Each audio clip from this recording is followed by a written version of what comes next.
It's time to go live. How are you? I'm good. How are you? I'm all right. I'm really in love with the sunshine today and the warm weather.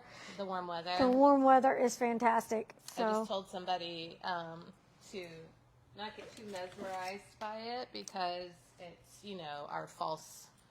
I know it's going to do me wrong, but I'm going to enjoy it. Well, she goes, don't be so negative. And I said, I'm not being negative. That's you just know the weather. Well, we just know it around here. Whole life, same.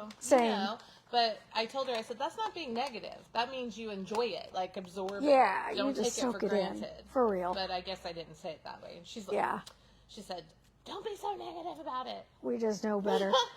So I thought this afternoon was going to go nuts. I finally got it back on track, but I decided since it was warmer, I'd take off my sweatshirt, and I was like, I'm going to put on some short sleeves. Okay.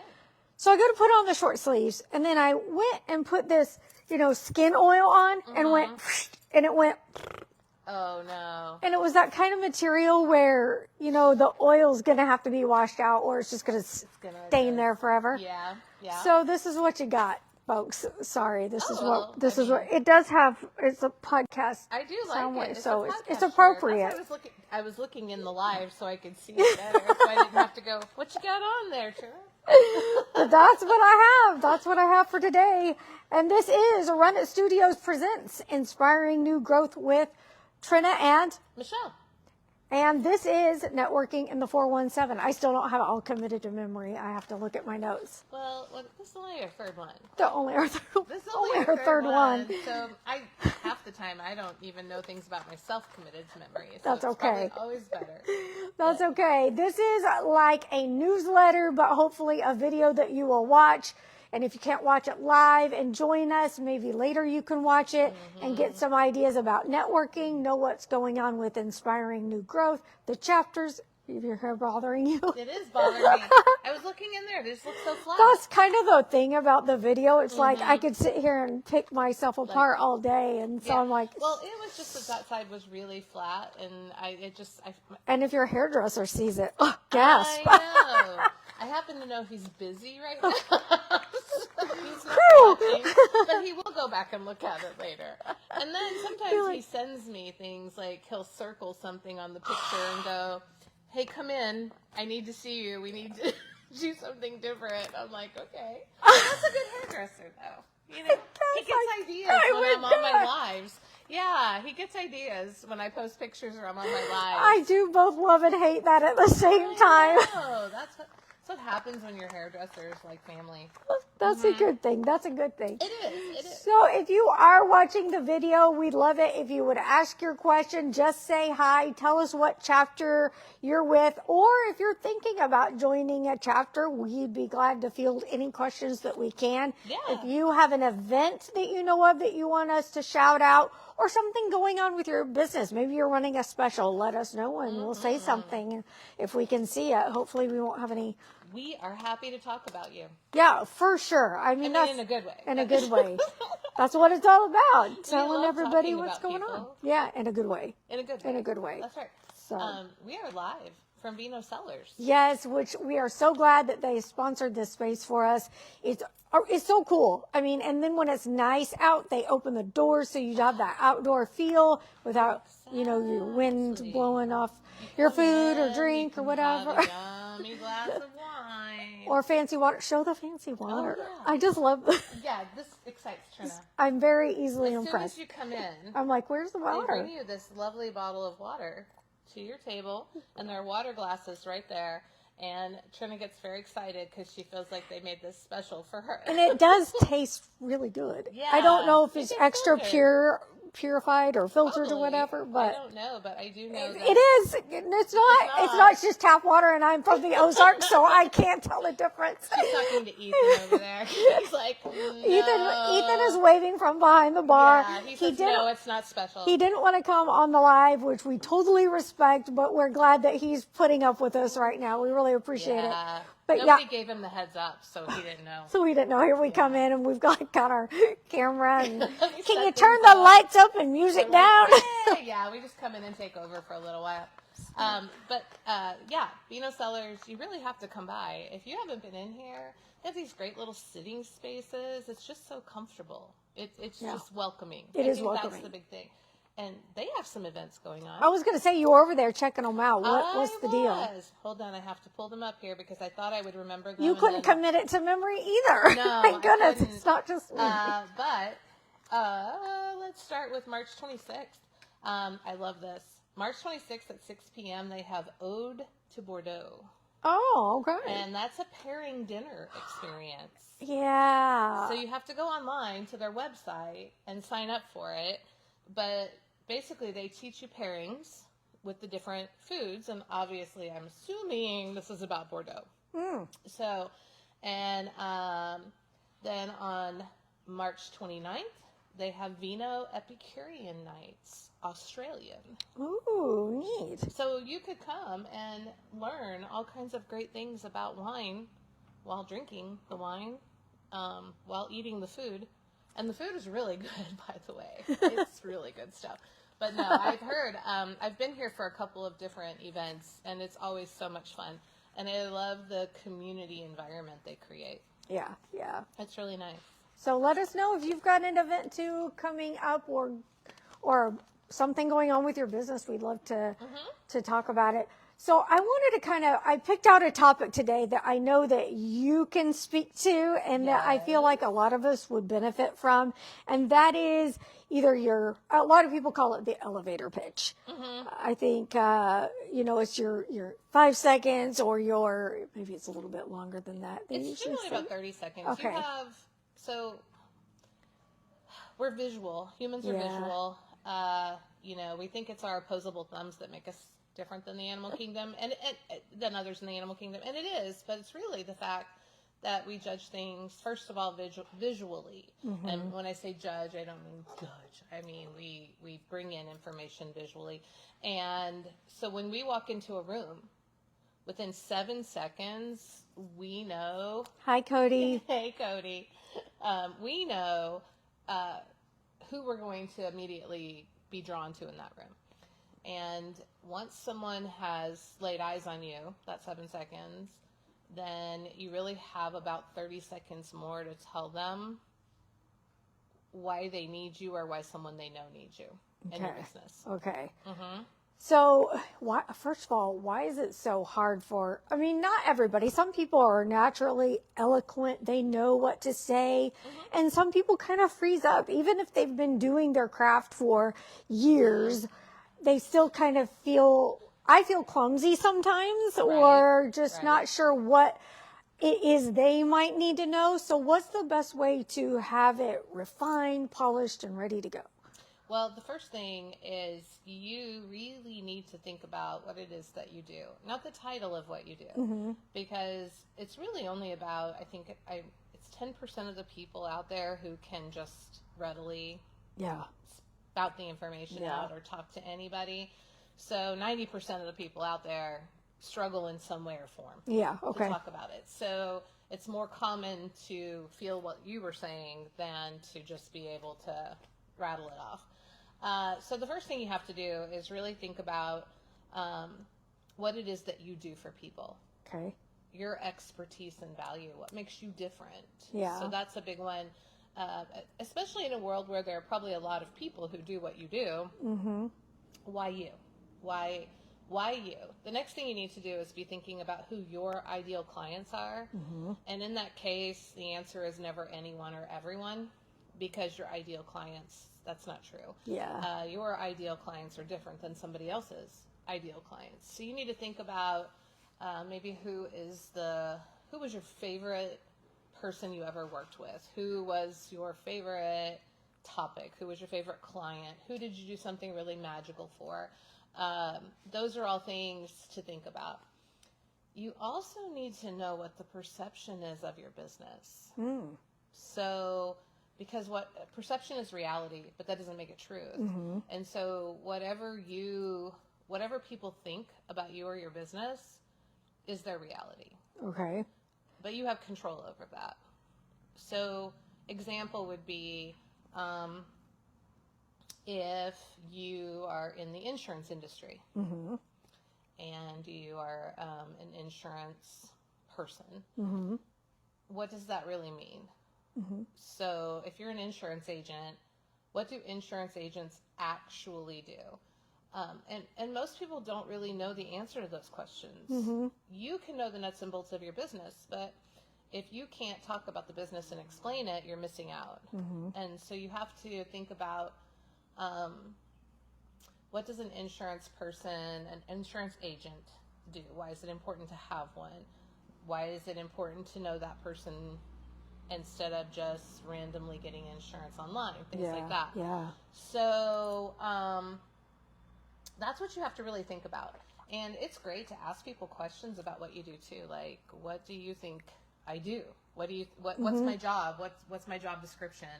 You'll be really surprised at what people say. What about for somebody just starting out though, when they haven't had the chance to really refine their audience or really know what other people see are seeing, should they just kind of, just go with something for a while and then change it on the fly? Well, or you can always change it because you should be ever growing. But if you're new out there, you just started your business, you started it for a reason.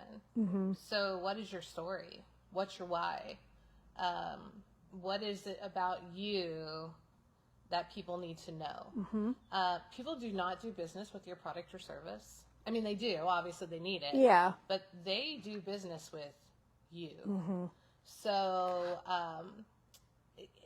they may need your product or service, but they're choosing you to provide it for them. So that's the more important part of it. So what's your story? Why are you doing what you're doing? Because I say expertise and value, and people get that a little confused sometimes. It's actually one of the most difficult questions I ask my clients in my coaching business is, what is your expertise and value? And people freeze. If you can't talk about your expertise and value, how does anybody else know? Right. And so expertise, you might be on the job 3 hours or 30 years, but you have expertise. And maybe if you're that person who's been on the job 3 hours, then it's the fact that you just came through the training. You just had the classes. You're fresh. You have fresh eyes on things. More like the skills involved, right? Yeah, it's the skills involved. It's your background. That's a big part of it. So in your case, you have Run It Studios.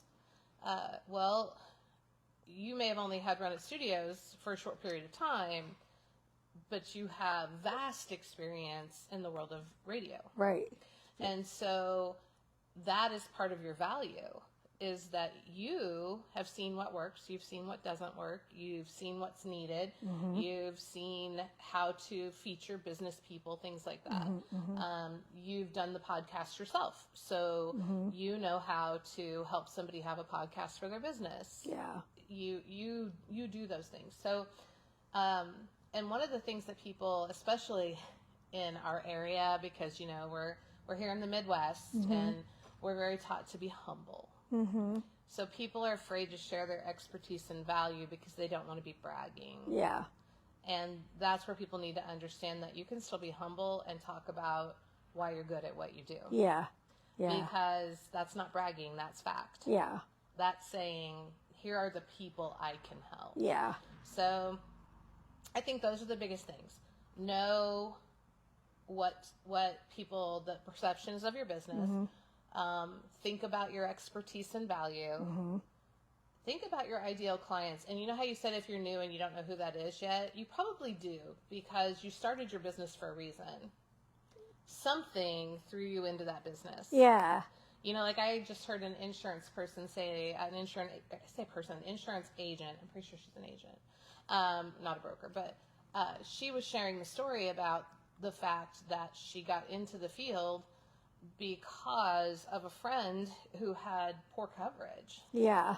And that it hadn't been explained to that person very well. Yeah. And she was underinsured and was in an accident, and it caused her all kinds of problems. So we all have a story. Yeah. Yeah. So. And I think that's really important. You touched on people are doing business with you. Even if you're in something that may seem oversaturated, or it seems like I've heard some people say there you can throw a throw a dart and hit 10 photographers, or in certain fields, even podcasts. Like everybody's got a podcast. Just remember back in the day when everybody had a blog. Everybody, and it does feel sometimes like a struggle to weed through and be noticed and all of that noise, but it's coming down to what you can do to connect with other people. Exactly. It's what you can do to connect with other people and to look at your gift and figure out what in this am I good at? Who am I good at connecting with? So in my friend's case, who was talking about why she went into insurance, she's looking for the people who don't understand their policies. Yeah. She's looking for the people who want to be informed. She has experience with someone who didn't get that. Yeah. So you're looking for specific people. And that's why I say not everyone or anyone is your client, because that's not true. As a coach, as a confidence and presentation coach, not everybody's my client. I've sat down with people before and said, I'm not who you need. You need this person. Yeah. So I think it's really important to know who do you want to connect with, and who do you connect with most easily. I think that's a huge one too, is when you're out and about, who do you connect with so easily? And just a quick little thought about that is, when I was with Park Lane, I'm still with Park Lane Jewelry, but when I was really recruiting people to be on my team and building my team, it was really interesting to me that when you're in any kind of direct sales business, most of your consultants, the people who join your team, started out as customers. And something that really struck me was that when they were customers, they had no problem talking about the product, how much they loved it, how excited they were, telling their friends about it, showing off their jewelry. And the moment that they signed the line and gave themselves the title of consultant, they were so afraid to talk about it. Yeah. I get it. I get it. Yeah, and so that's really it. Why were you so excited about it before? Why did you choose the field that you're in? Why is it important to you? That's a big one. Yeah. I think it's just getting over that bad stigma of, it's just self-fulfilling, or you're just a bragger, or whatever. But like you said, when you're puffing up somebody else, it's easy to do. Or when you're talking about something you love when you're not getting paid. So if you're getting paid, you should still, love it for a reason, and it should be okay. And not be afraid. Sales. Here's one for you. I tell people all the time, what if I said there is no such job as sales? Then we would probably start to feel a little relief for those of us who aren't well versed in sales. Some people love it.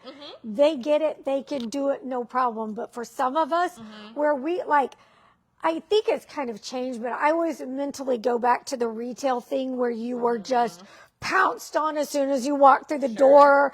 And it was like, wait, do you want to see this, that, and the other? You're like, I just want to look, leave me alone. So that's like kind of the sales mentality that we're afraid of. It is the sales mentality. I told somebody one day, what if I said that sales is just a word? It took me a while to realize that I was even selling when I was a teacher. Okay. You're selling a concept. You're selling an idea. When I have kids who walk into the room, I was an English teacher, and one of the units I taught was Romeo and Juliet. And I had a boy say to me one time, no offense, Mrs. Rickman, but why do I need to know this? I'm going to run my dad's farm, and I don't really see myself reading Romeo and Juliet to the cattle. Which he had a very good point. Okay.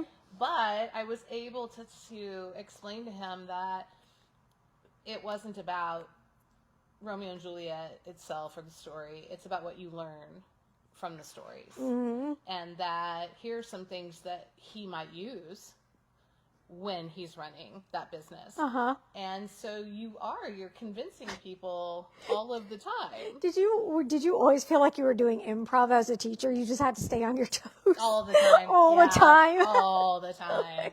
What are they going to say today? What are they going to ask? Today? What are they going to think today? What are they going to bring up today? Yes. Well, that's true all the time. Yeah, yeah. You know, it's the same thing when you're out talking about your business. So if I said to you, well, Trina, why a podcast? Well, I like interviewing people and helping them tell their story. Exactly. That's why I want to have a podcast. And then the internet radio station, which sometimes people don't realize there's a difference. Uh-huh. The podcast is the audio video of interviews.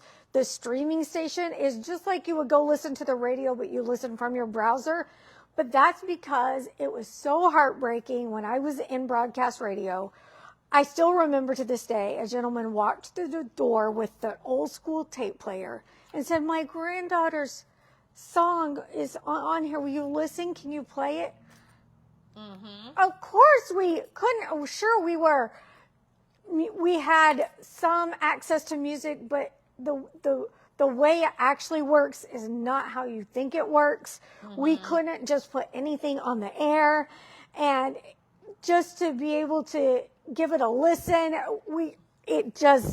right. So that kind of thing, when I realize how much indie artists, now granted today with Spotify and so many streaming platforms, but still the discovery, that's where my station comes into play. Mm-hmm. It's not an on-demand streaming. It's a discovery station. It's a place where you can come and listen, learn, and then go find out more about Grace or Allie or Grace any Glenna, of the, Mm-hmm. because it's so important for us to keep sharing art and helping people discover more art. So anyway. I do know. That's so perfect the way that you're explaining that, because, you know, in Southwest Missouri, I've said this for decades, we have so much incredible talent here.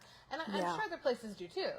And how do you get that talent out there? How do you let people see that? And so you're a part of that. You're a part of the discovery, the opportunity to hear a great voice, to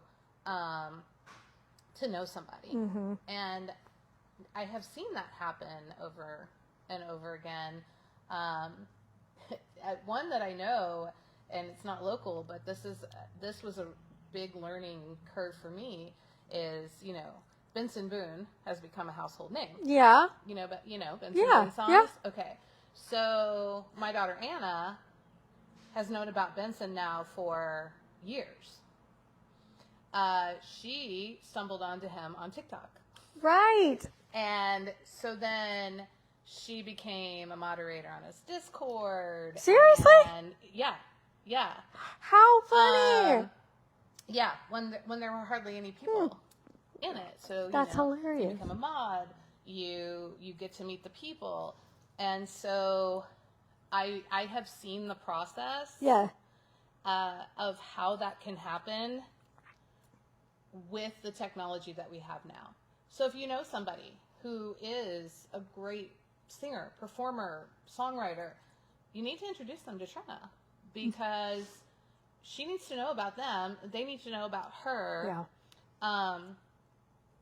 And how organically, I mean, not that there wasn't work that went into it, but how organically that growth was. Mm-hmm.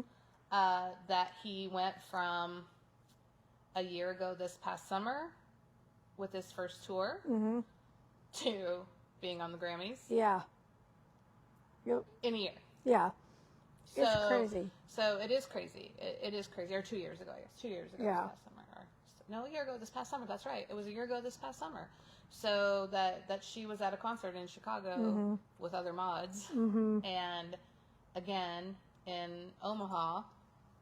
That's cool. And then look where that has taken. Yeah. Obviously persistence pays off, and he's not from here, but that is what you can do. When you connect with the people around you, you can change their world. Yeah. And if they don't know about you, they don't know about you. Yeah.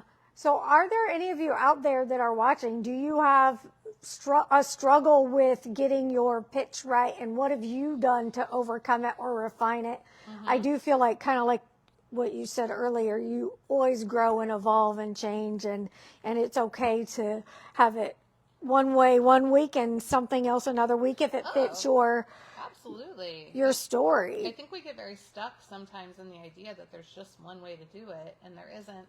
And, you know, when I work with, like I said, I have a whole class that I do with clients, and they amaze themselves when they realize that they're not saying it. So, you know, an example of that, and this will help everybody maybe, an example of that is one of my very first clients was a massage therapist.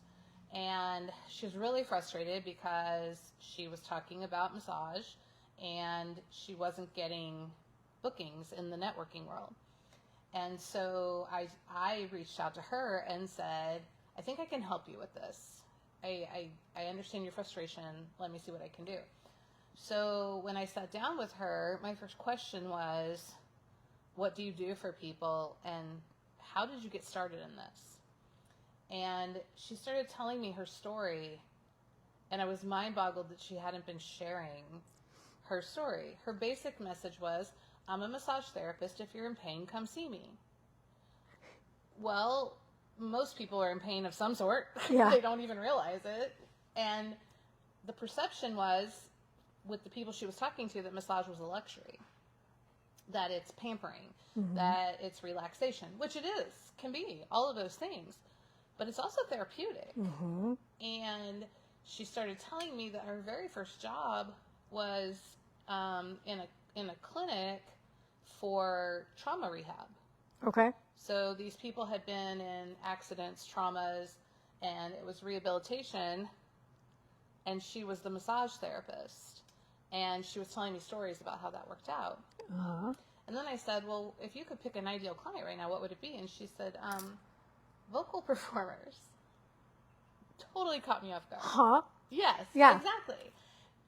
And I said, why are you not talking about these things? Because she said, oh, if I do massage in through here, it opens up their diaphragm. Oh my gosh. It can help their vocal cords and all these great things. And I said, why are you not talking about that? Why is your message, if you're in pain, come see me? Why are you not telling your story? Yeah. And so we did. We modified that into 30 seconds, and she went to the very next meeting, and she had 5 bookings. So, oh my gosh.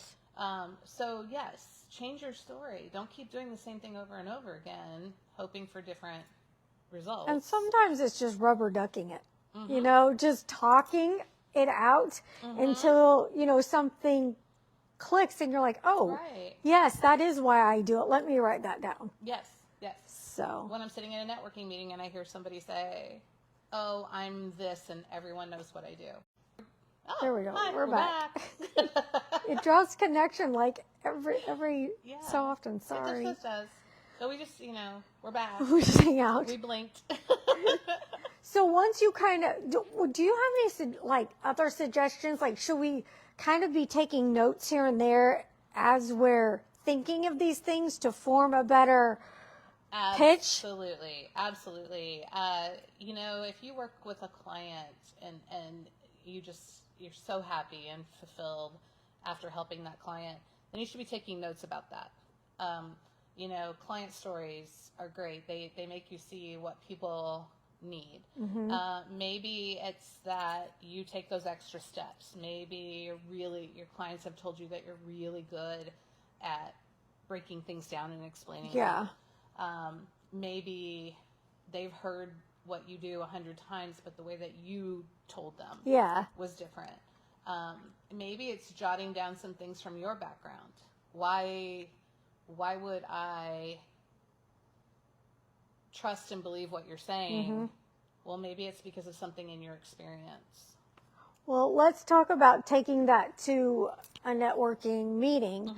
For most of us, we usually, especially if it's a brand new crowd or new people there, we all talk about what we're doing there. So I know that I still get nervous. And then I end up forgetting things that I wanted to say. Sure. And I've also heard some great folks, like I think you do it. I've heard Jennifer Kornblum do it with excellence, and she'll give a tip about something before she goes into that's why you need me kind of thing. And Jennifer Kornblum is a lawyer. She's part of, I know, the alumni and then Amigos chapters. 2 chapters. So I admire that. And then I want to go do the same thing. And it's just like, I want to get it over with, sit back down and move on. Right. So when you are getting ready to talk, one of the things I think that we think we have to do is to take everything that we do in our business and condense it down to 30 seconds. Yeah. No. We need to give an overview of exactly what we do. So, Jennifer's one of my clients, so I can talk to that. No wonder she's so good, so I guess. Jennifer came to me, and, we talked about what her message is, and she is an attorney, but something that she's very passionate about is doing it differently than what we're used to. Right. And so she wanted to get that message across, that her approach is completely different, that she's affordable for people, but that they still get the quality. Yeah. And so she wanted to get that message out there, and that was different. I mean, people think they know what attorneys do, but she wanted to help people with their estates. She wants to make sure that people's wills and trusts and they feel protected, and that she takes an entirely different approach to it. And something that she mentioned when we were talking is that she answers her own phone. Yeah. Well, you call an attorney firm, and you got to talk to 3-4 people before you actually get to talk to the attorney, and you call Jennifer's number and you get Jennifer. And so I think all of those things are really more important to lead with. Yeah.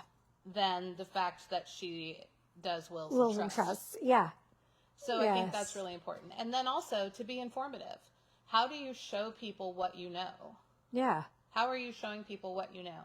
So the did you knows came from that fact of you need to show people your expertise, and here it is. And that's where the did you knows came from. Oh, I like that. I like that. She's also been on the contributor corner, and I always learn something. I mean, just like you're saying, I mean, there's so many layers to law that, especially as a business owner, and then the family wills and trusts. And well, precisely. That's a big one. Yeah. There's so many different people in ING that do take that approach. And, even for you, that's something that you just explained about your Run Radio. About the internet radio station, and why somebody would benefit from it. Yeah. So that's what you have to remember. You don't have to tell them everything. You have to tell them enough that they want to ask you questions. Yeah. That's what your 30 seconds is. Yeah. And change that, I guess, from meeting to meeting? Yes. I have so many clients that in our first couple of meetings, they're resistant to the idea that you don't have to talk about everything that you do every time. Yes. Maybe this week you choose one ideal client that you're looking for. And next week it's a different ideal client. So in what you do, maybe this week you are looking for any indie artists who want to get a song out there. And that's what you're looking for this week. Because I can only remember so many things. So if I'm in your networking group and I'm part of your referral team, then that's going to be something that I can walk away with and go, oh, I know so-and-so who knows so-and-so, and I can introduce them to Trina. And so you've placed that thought in the head, right? But if you start talking about, I work with indie artists and writers and business people, and I leave and my head is like,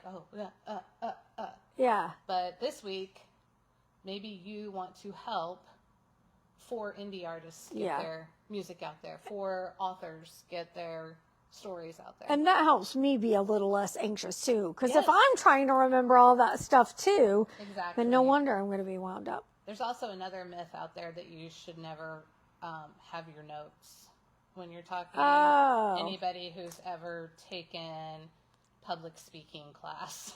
That used to be something that you were Yeah. taught all of the time, is to not have your notes. And my question to that is why? I know. If you have bullet pointed notes to remind you, why wouldn't you have them? Well, and especially when you're supposed to be relaying that you are human and you're a person. I'm not a machine. Why? Exactly. Why would I be expected to? I think a lot of people walk away from networking meetings, and there's always somebody in the group that they're like, I listened to that person speak and I still don't know what they do. Oh, yeah. And you don't want to be that person. No, for sure. You want people to take your message and say, hey, today I met somebody who does confidence coaching. I met somebody who is an attorney with a whole different approach. I met someone who has an internet radio station but also does podcasting for businesses and things like that. And I think some people get caught in the idea that there's not anything unique about what they do. Mm-hmm. I had a real estate agent tell me that, a realtor tell me that I'm a realtor. We all do the same thing. No, you don't. No, you don't. No, you don't. Trust me, I've bought and sold 3 houses in different places, so I had different realtors. No, you don't all do the same thing. Yeah.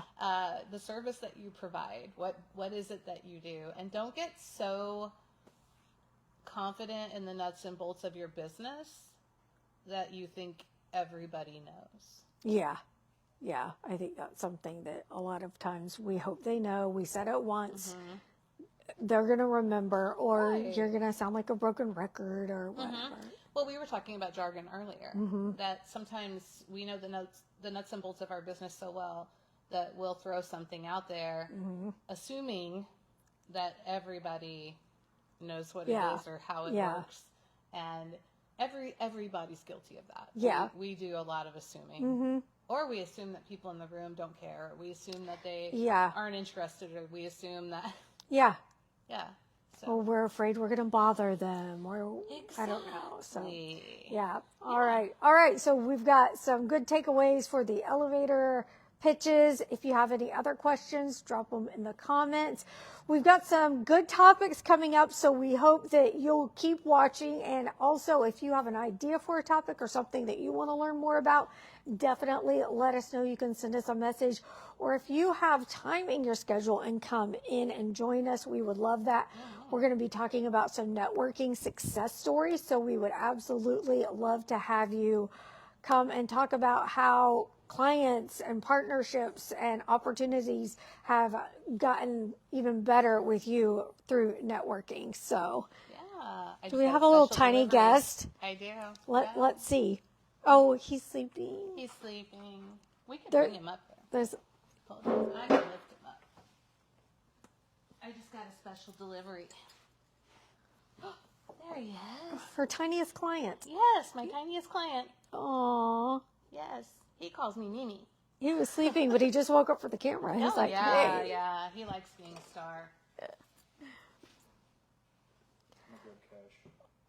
All right, so we are going to be joining you again next week between 1:30.